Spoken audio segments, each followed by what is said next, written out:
En tout lieu où que nous soyons, nous sommes responsables de cultiver les 7 principes basiques de la sécurité. En écoute mutuelle, ces principes s'approfondissent et un 8e se rajoute. Le premier principe est celui de se concentrer sur notre conscience et de telle sorte qu'on assume tout ce qui nous arrive. En écoute mutuelle, c'est particulièrement important puisqu'on veut que notre rapport à nos émotions émane de notre conscience et de notre responsabilité entière, et on a besoin également de donner une écoute d'excellente qualité à nos partenaires. La question de la protection est particulièrement intéressante et importante également, puisque tout le reste est permis. En écoute mutuelle, la décharge émotionnelle est permise et encouragée, et donc la limite est essentielle, le respect de l'intégrité des personnes et des objets présents.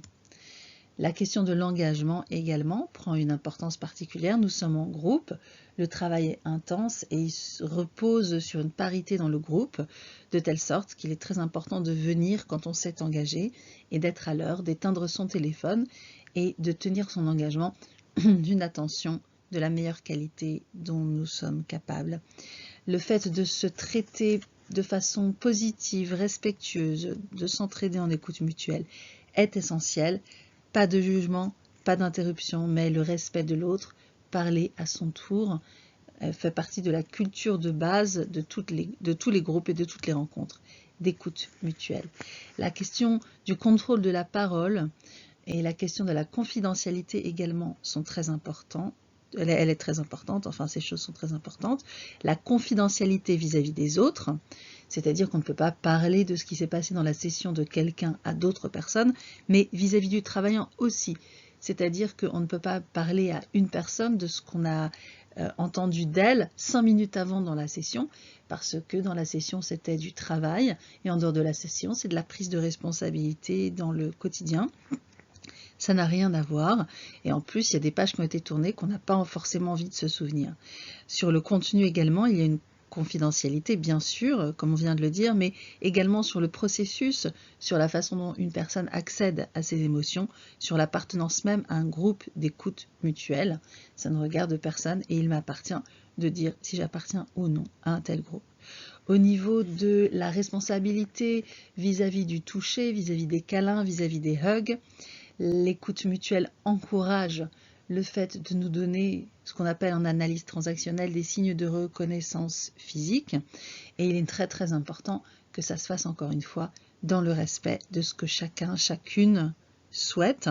Donc on apprend à nous engager dans un toucher qui soit respectueux, chaste, uniquement s'il y a un consentement, et c'est d'autant plus important que nous cultivons cette sécurité de façon très soulignée en écoute mutuelle, et que le toucher fait partie de ce qui permet d'être en contact avec la réalité et avec les aspects positifs, et donc de la balance attentionnelle, c'est un élément essentiel.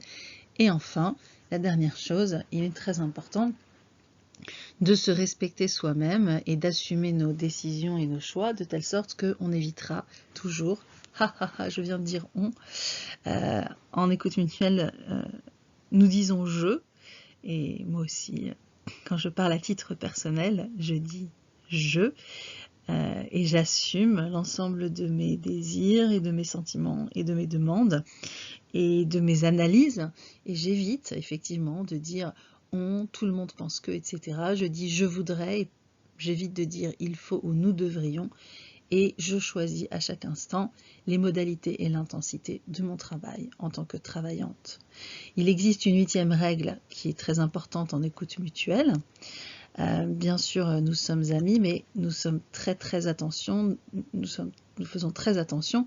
Nous sommes amis en ce sens que nous sommes dévoués à donner à l'autre le meilleur de notre attention pour qu'il grandisse dans ce qu'il doit être réellement, mais nous ne sommes pas amis en ce sens que nous n'allons pas voir des films ensemble et nous ne cherchons pas la satisfaction de nos besoins émotionnels les uns vis-à-vis des autres, parce que, au contraire, ce qu'on fait, c'est qu'on apprend à régler en nous-mêmes ce dont nous avons besoin pour nous sentir bien non pas dans le groupe d'écoute mutuelle, mais vis-à-vis de la société d'une façon générale, et vis-à-vis des gens et vis-à-vis des individus.